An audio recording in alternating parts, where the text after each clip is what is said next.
I've been yawning the whole time, I swear.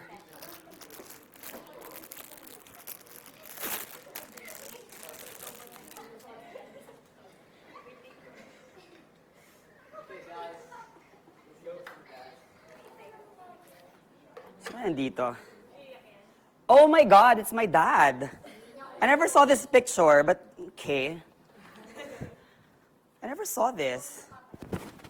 Wait, my lapel. Wait. Oh my God. Kuya, wait. I have to like, baka ma-violation ako, Chena. Perfect. Okay, here's my dad. I never saw this picture. I think he looks more of my brother. Okay, so about my dad, I'm gonna tell about my family first. So like, we're 3 siblings. My kuya is 24, he's an engineer. 22, me. My sister is 16. So like, my mom and dad separated back in 2009. I was grade 5 at the time. Pero when I was younger, when they were still together, ano naman like hearing your stories, my dad kasi is not showy. Like actually the Dizons, like my father's side, parang whenever someone's like gonna say, parang, oh my God, I love you, or like, I care about you, or like, I miss you, they're gonna be like, so like we don't do that here. But like my family is filled with love. It's something na I knew from the very beginning. It's something that I felt. Like parang we don't say those words, but our actions naman show, like, prove it. We only cry or hug when someone leaves for abroad or when someone dies or something. Anyway, ano ba? Like growing up as a kid, my dad was always there. Kasi parang, I don't know, I hope like I don't hurt anybody here or something, but like, my dad was always there. Like everything I need, it's there. Some of you experienced hunger when you were younger and all that. I never felt it. Like, meron before na down din like the business and all, but like, he always made sure that we're fine. Like, all the time. Tapos in school, Dad, I need this. I need this for my project. I need construction paper. I need Oslo paper. I need bond paper. I need this. I need that. I'm gonna like borrow my teacher's cell phone in school kasi bata lang ako. Ite-text ko na yung kailangan ko. And then when I get home, it's there. And then like, I'm sure you had this experience when you were younger. Yung kunyari, meron kang school project, tapos hindi mo agad sinabi, tapos bukas na pala yung deadline. And then ang ending, hahabulin niyo yung bookstore kung meron pang bukas. But like, you still have to do the project at home. There was like one time he made the project. And then like, when I was younger, as in I'm always bida-bida in school. Like I do quiz bees, I do spelling bees, I do pagtutulay, which I don't know, why did I ever do that? But like, I did that. He's always there. Tapos, basta he's just there all the time. Like, I can just feel it. Tapos in 2009, nag-separate sa ng mom ko. Like, that was like, I was grade 5 at the time. Parang things are just starting to fall out before that. Tapos, ako naman as a kid, di ba normally they don't tell you or whatever. They're not telling us. But I'm smart, so like, I know what's up. Like, I know that something's like stirring down there. Yeah, I know, I always knew. Tapos, my mom left kasi. So, naiwan kami kay dad. Kasi ba normally the setup is, kapag nahiwalay yung parents, the kids go to the mom. But it's a different setup for us because it was my mom who wanted out. Tapos, my sister at the time, 2009, my sister was like 5 or 4. 4. Magpa-5 pa lang siya. So she was like nursery. I mean like, our dad became our dad and mom 2 in 1 when my mom left. And like, I can't even imagine being a parent. Like, with one child, it's like so stressful. And I think Mika knows that it's hard to be a parent. That's just one child. We're 3. And then like, even if mag-isa lang siya noon, kasi my mom was away, there was like a long period na wala kaming like communication with our mom. My dad is still always there. Like if may sa school, like he has to get my card. Kasi pag cards out, first grading, second grading, third grading, di ba? It's like a thing. And then like I remember if like, I know parang I top my class like at times, or like pasok ako sa top 10, I get something like, I get a robot or something, or anything I want. Shoes. When I was younger, yeah, I do get stuff. That's like my dad. No, I never had a Barbie. Yeah, I never had. Tsaka hindi ko naman gusto. And then like, I'm just so amazed by my dad. Kasi like, nung nag-separate sila, 2009, he was like, that was 11 years ago, so he was like 39. My dad's 50 eh. My mom and dad had us at a very early age. My mom was like 15 when she got pregnant with my kuya. Anyway, so like parang he could have married somebody else. Like he could have, married somebody else. Kasi kaya naman namin eh. Like he can provide. But like, when he was asked, parang if he wants to, he doesn't want that because he just wants like all his time, energy, money and all, sa amin na lang. And then like, my dad is like so selfless. Like, kasi, I mean like, most of you like experienced na nahirapan kayo, but never namin naranasan yon. I've always been like, when I was a kid, I had a yaya, I live in a nice house. Everything was provided for. Walang pagkukulang at all. Tawag dito, the three of us, he was on his own. He was able to send us to good schools. Kuya ko nakatapos. Nakatapos ako. My sister is in grade 10. And then like, he's still always there. Tapos, I remember nung high school ako, when I was in high school, dun ako nag-start nag-student council. So mas naging bida-bida ako nung high school. So I was like, student council from first year to fourth year. And I was like, Dad, I'm gonna run for like student council president. He's like, sigurado ka ba, kaya mo? I'm like, yeah, I mean, hello. O di sige, sabi niya, like, parang sabihin mo kung ano kailangan mo, and then let me know. Like, if you need anything, kung may kailangan ka sa akin, sabihin mo sa akin.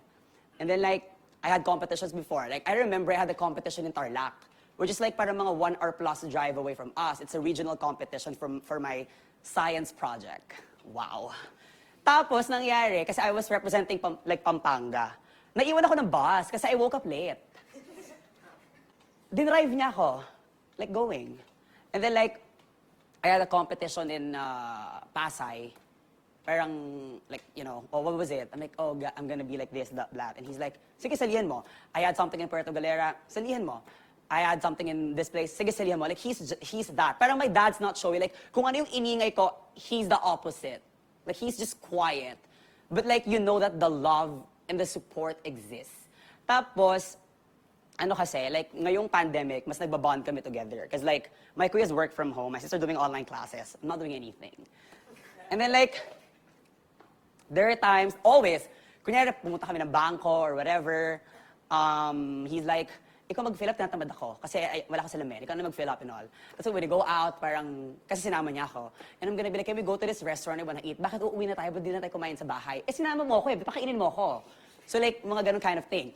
And then like, one time, it always happens whenever we go to the supermarket, because I'm like a kid. I'm parang akong batang maliit because I love chocolates, candies. Like yung, as in candy talaga yung tagpipiso na gusto yung sa tindahan. Yung mga candies na gano'n. Chocolate milk, yung mga pambata. And like when we go to the grocery, he's gonna be like, oh, meron lang tayong listahan na bibilin and all that. And then while he's busy there, kukuha ko ng sarili kong push cart. Like I'm gonna get, my sweets, my treats and all that. And then kapag nasa counter na kami, igaganon ko yon para may mga tao na sa likod, it would be so embarrassing na ibalik. So he has no other choice but to pay for them. And he's gonna be like, ano to, ba't 1,000 to mahigit? I'm like, na-punch na, so what can you do? So like, and then like, there are also times na like, I'm gonna bring him to my favorite coffee shop, which sells overpriced coffee. He's gonna be like, I'm like, you should try this. And then he's gonna be like, ano to, tamis-tamis lang. Sabi niya, mahal-mahal, 200, mga ganon. But he ends up buying it. And then like, when I auditioned for PBB, like I remember, and then like, diba, I don't know if this is allowed, but kuya, when I got shortlisted, diba may process, shortlisted ba, parang, there's a chance. Kasi andun cousins ko, they were like, Tito, ganyan. And then I went there, I'm like, and he's like, so ano ibig sabihin, like, pwede kang pumasok? Sabi ko, yeah, like I'm gonna be in TV. And he's like, talaga? Sabi ko, yeah. And he's like, mais ka dun ah, sabi niya sa akin. And then like, kasi like, before going here, yung bilin sa akin ng dad ko is to be nice to people because I can be very suplado. He's like, ayusin mo magsalita doon and all that. That's like his message to me. And then like, I'm sure he misses me, of course. Tapos, I remember like, my dad's so supportive kasi sobrang I really hate math when I was younger. Kailangan ko ng tutor. Before, like, tutors charge, I think 500 sa isang oras lang yun. In a day, I'm gonna tutor for like 2 hours. to 3 hours. So that's 1,000 to 1,500 a day. Before that, sabi ko, Dad, I'm like failing my math subject. I need a tutor. And he's like, maghanap ka. Like, do you know somebody? Sabi ko, yes, I know somebody. Di magpa-tutor ka. So, go, get your tutor. Bayaran ko. Like, I mean, like, I'm not saying na parang pera yung language of love niya, but it's just that lahat ng suporta na pwede niyang ibigay as a parent, he gives. I remember before going here, before the pandemic happened, I was shortlisted also for some airlines because like I planned to be a flight attendant before going to law school. I mean, like, sabi ko, I need a new outfit. I need like a whole new set of like, I need shoes, I need this, I need that. I need to have my photos taken kasi pag kailangan may whole body ka and all that, it's really, tell me what you need. Like, yeah, I need those. Right away. And then like, di ba I had online classes lang before the pandemic. I mean like, Dad, I need to get my diploma. Ganyan. O di kunin mo na, Dad, we owe the school, may utang tayo. Pag may utang tayo, nag-online class ka lang naman, sabi niya sa akin. Sabi ko, kung hindi tayo mababayad, wala akong diploma. Wala akong transcript. Wala katibayan na natapos ako, di bayaran mo na yan. Sabi niya sa akin, parang, you know, just get it over with. Tapos pag may mga ano kami, like, di ba, exams sa school, parang prelims, midterms, finals, mga ganon. Uy, magbabayad na tayo ng tuition. Kailan ba yan? Sabi niya sa akin, gusto ko maaga ako, ayoko pumila. Kasi parang you could have like said na parang it's due today. Ang haba ng pila. Agahan mo na, para ayoko pumila. And he's like, kung naman, problema mo lang yung pila, ako yung pagbabayad, sabi niya sa akin. Pero bibigay pa rin niya, parang hindi lang din ako pumila. Tapos meron times na, kung napasok ako ng school, I'm gonna be like, di ba kasi 2 jeeps ako papunta ng school. Ang init. Ay mo ko hatid. And then he's gonna be like, bilisan mo na. Ganun. Hahatid niya na ako. And then like, when I was doing my thesis, I was doing my thesis alone. Tapos, sabi ko, parang I need extra, you know, support. Because like, coffee shops and all of that. Sila, like, sige na. Kasi my dad gets annoyed at me when I talk too much. So that's like what I do. Like, I'll talk just to get what I want. Although we fight at times, like there are times na we fight, and he's gonna, and there, for example, like natuto siya mag-online shopping, you know. I won't say where. He's gonna pick cash on delivery. He's gonna come to the house, tapos wala siya. Ako magbabayad. And then like, pag nasa mall ako, kasi malapit na mall sa amin, can you buy this, buy that? Kasi pera, bunuhan mo muna. And then like, I keep on like listing down, nililista ko lahat ng mga inaabono ko. And then like, maniningil na ako kasi darating yung araw, aalis ako, I have lakad, or like, you know, I'm gonna buy something. Can you pay me? Tapos bibigay ko sa kanya yung paper. And then like, bakit to 3,000? Sabi ko, utang ka na utang, hindi ka naman nagbabayad. And then he's like, kakabayad, hindi ka nga nagbayad eh. Sabi ko, my God, kung kukupitan kita, hindi 300. Like, lalakihan ko naman na konti, mga ganon. And there are also times that we argue about household chores. So I'm very sure na he's proud of me for sweeping. Kasi I don't sweep. I hate it.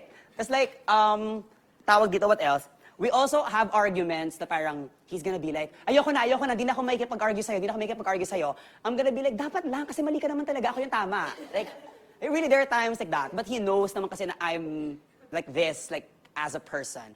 Tapos he's like very cool lang about me na parang, halimbawa, I study in Pampanga. Before the pandemic, for example, it's Friday. I have lakad in Manila, like the same night. I have class until like 4 or 5. And then, kauwi ko ng bahay, magpapak na ako kasi, hello, magbabas pa ako, Friday yun, traffic. Saan pupunta? I'm gonna go to Manila. Kailan? Mamaya, anong gawin mo doon? Pa-party. Okay. He's just like that. That's parang when I had a problem before, I received so many threats before, which I won't give it in detail. I received so much threats before from some people. Like, they even reported me to the police and NBI. He found out about it. He's like, ano nangyayari sa'yo? Ganyan. Sabi ko, it's nothing I can't handle. Sabi ko, like, you have nothing to worry about. He's like, okay na. Tapos parang, one time in school, I had a debate competition. It's in the auditorium. It's like my favorite. Kumbaga, yan yung football ko if I'm Chico. In-invite ko siya to watch me kasi hello. And then like, he's in the auditorium and he's like, bakit ako lang yung parent dito? I'm like, yeah, ikaw lang. I mean, in-invite kita. Hindi ba nagpupunta yung mga pera? Hindi. Sabi ko, nakakahiya ka. Sabi niya sa akin. Sabi ko, ano ba? Sabi ko, like, hello, like, ako mananalo dito, so that nandito ka. Although, like, pinre-empt ko yung victory, sinabi ko na ako yung mananalo. Although, nanalo naman talaga ako. Hello. But, like, going back, I mean, like, with all, like, seriousness, I love my dad so much. Like, parang, hindi kami, like, we don't hug, we don't say I love you or anything like that. But, I know that there's just so much love. Tsaka the fact na parang kaming tatlo, kinaya niya kaming palakihin, patapusin. Hindi kami nagutom ever. Ever. We never felt, hindi kami naghirap kahit minsan. Even if, siguro parang siya nahihirapan or whatever, but he never niyang pinaramdam sa amin yun. Like, never. So like, despite na yung walang I love yous, or like hugs, or kisses, or anything, I know in my heart that my dad loves us so much. And then one more thing I want to share to you guys is that I recently found out, sinabi lang niya na kaming 3 siblings were like, parang he said na all of us are insured. Na parang if anything happens to us, parang if we die or get into an accident or anything, he's ready. Parang, but insured kami ba? Yung kumbaga pag na-aksidente ako, namatay ako, hindi ako mapapabayaan. And then aside from that, he made sure din na parang if ever something happens to him, like if he dies or anything, we're gonna be fine. Like, imagine that, he's just 50, pero yung mga ganong bagay for us, like for our future, naka-ready na. My sister is 16, she's grade 10, she has like a few more years before college. Nakaplano na yung college ng sister ko, like it's ready. Like, para in case something happens, bigla kami naghihirap or anything, my sister's gonna be fine. Like, he's just like that. And then like, coming here, PBB, other people said na you wanna be here because you wanna get out of poverty. Gusto nyo umahon sa hirap or anything, Gusto nyo maging proud sa inyo yung parents nyo. Those are valid, those are true. But that's not the reason why I'm here. Kasi first of all, we're not poor. Hindi naman ako nagmamalaki. And second, even with or without PBB, I know that my family, my parents, are proud of me. Like, I'm not the perfect son, like, hello, bumagsak ako ng algebra. And then like, umuwi ako lasing, hello. But like, that's normal. But I know in my heart na parang whatever it is that they did for me, binabalik ko naman in the ways I know how. And then like, ito na, like, before I end, kanina Andy asked me, does your dad know that you're gay? Like, I said to you guys that they know, that my family knows na bakla ako. Honestly, my mom knows. Like, I told her na bakla ako. My mom cried, but she accepted me na parang, you're still my son. Like, either way. Kasi parang, hello, dugot laman kita and all that. My cousins though, kasi they're my age, so they can relate. But the elders, my dad, the titos and titas, I never told them like parang, oy, I'm not straight, bakla ako, sa lalaki lang ako nagkakagusto. I never told that to them. So like, I'm sure like now that I'm here, this will be the first time that I am confirming to them. Kasi my friends know you guys know.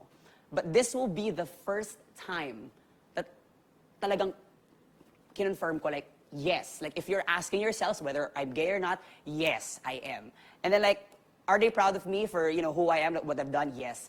But what I am praying for, if ever dumating yung araw na na-evict na ako dito, or like, nakaalis na ako dito, is that when I come back home to Pampanga, to our house, I hope that my family will accept me the same. Like, they'll see me the same. Yung parang, like society kasi in general, like, doesn't like gay people and all that. So like, I know that my family's watching right now. So like, I hope if bumalik ako ulit sa bahay, you still accept me the same, like love me the same for who I am. Tapos, eto pa, like last, as in last na talaga, haba. Like, I hope, I'm really praying for, like my dad, kasi he's here, so siya pag-uusapan natin. I hope that he lives a really long life. He's 50. I don't know how many years he has left. None of us know kung ilang years pa yung mga magulang natin here. But I'm hoping na he's always gonna be healthy for a long time because I really want to give him a great life. Like parang kumbaga in the future, he's gonna be sobrang komportable at sarap ng buhay niya just because he exists. gets, parang, ang sarap ng buhay mo, parang, just chill. What do you want? Parang ganon. And then, of course, I cannot wait for the day, if ever, like, my dreams or my plans come true, that he's gonna be standing there or sitting there by the time na I am swearing my hand and holding the Bible, because I want to be a governor of Pampanga. Like, I want him to see that. Parang, that's my son right there. A governor. A cute governor. So yes, that's my dad. And of course, I'm not gonna cry because I really look ugly when I cry. So yeah, my dad, my hero, my rock, and like, my buddy. But yeah, this is my dad.